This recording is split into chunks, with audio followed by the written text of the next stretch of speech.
OVL-UÇK së bashku me disa parti politike në Kosovë si PDK, AAK, por dhe figura të LDK-s, si dhe me pëlqimin e kryeministrit shqiptar Edi Rama, kanë mbajtur sot protestë në Tiranë, kjo për shkak të gjykimit që po i bëhet ish ushtarëve të UÇK-s në Hag. Kryeministri i Shqipërisë Edi Rama, pas mbylljes së protestës, publikoi një foto me mbishkrimin, sloganin e saj: "Liria ka emër", ka qenë edhe shkrimi i brenda postimit të Ramës. Në anën tjetër, nga Partia Demokratike në Shqipëri nuk kanë marrë pjesë në protestë, që sipas tyre bëhet me mbështetjen e mikut të Vučićit. Sali Berisha nga Selia e PD-s shprehu mbështetje për lëvizjen e veteranëve të UÇK-s, edhe pse nuk mori pjesë. Gjatë një konferencë me gazetarët, Berisha theksoi se liderët e UÇK-s, të cilët po gjykohen në Hag, janë të pafajshëm. Në të gjithë djenin time, ndjekjen time nuk kam parë në mënyrë absolute asnjë fakt që të provojë asnjë akuzë për të cilën janë arrestuar dhe mbahen në arrest ish udhëheqësit e luftës dhe udhëheqësit politik më vonë të Kosovës, asnjë, dhe unë uroj me zemër që ajo gjykatë të shpall pafajësinë e tyre dhe kthimin e tyre në vend, tha Berisha.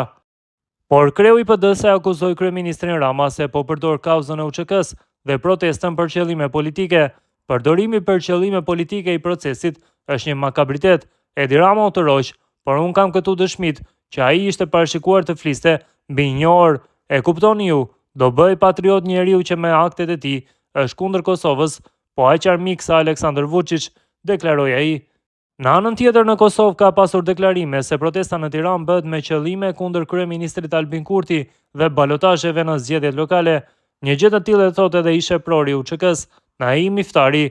Ai thotë se ka një koalicion të fshehur PDK, LDK, AAK dhe lista serbe kundër vetëvendosjes dhe listës Guxo. Sipas tij, ka paradokse politike të habitshme në Kosovë. Koalicioni i heshtur i PDK-s, LDK-s, AAK-s dhe listës serbe kundër vetëvendosjes Faton Pecit dhe listës Guxo. Hajfuzët e dezertimit, ata që bombardimet e NATO-s kundër forcave serbe i pritën në rërën e ngrohtë të Ulqinit, sot janë rikthyer në skenë. Pas përfundimit të luftës, e sot pas më shumë se 2 dekadash, kemi paradokse politike të habitshme.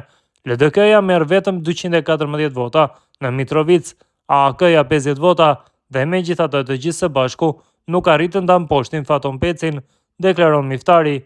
Pas përfundimit të protestës, ka reaguar edhe emisari i presidentit amerikan për misionet e veçanta në botë, Richard Grenell. Haga është jashtë kontrollit. Kjo është ajo që ka bërë Jack Smith, ka shkruar Grenell në rrjetin X, duke ju referuar ish prokurorit special që ngriti padin ndaj Thaçit. Grenell, i cili në të kaluarën ka qenë i dërguar i SBA-s për dialogun Kosovë-Serbi dhe akuzoi për mbështetjen e idesë për korrigjimin e kufive, sipas Miftarit tani bën teatër politik. Ndërkohë në anën tjetër vazhdon cirku politik i Vučićit, Ramës dhe Grenellit, të cilët po përpiqen të paraqiten si patriot. Le ta themi troç, cirku në Tiranë nuk ka lidhje as me UÇK-n, as me drejtsinë, as me gjykatën speciale në Hag. Ky teatër politik nuk ka asnjë ndikim në proceset gjyqësore atje.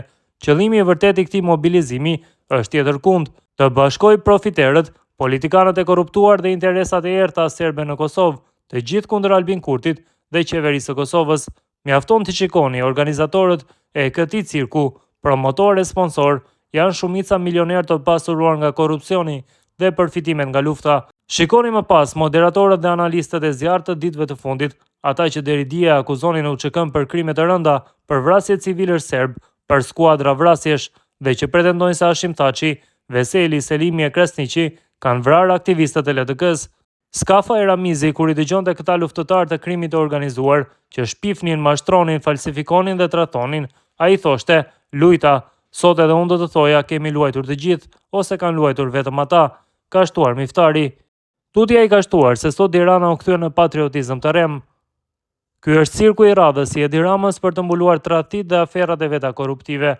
Tirana sot është kthyer në qendër të patriotizmit të rem, me kryeministra të rem, me veteran të rem, me OVL-n e reme, me justifikime dhe qëllime të reme, ata që e shitën Kosovën, ata që e tratuan luftën, ata që i harruan amanetet e dëshmorëve, ata që i lanë në baltë invalidët dhe ushtarët e UÇK-s, sot po përpiqen të na shesin pluhur syve.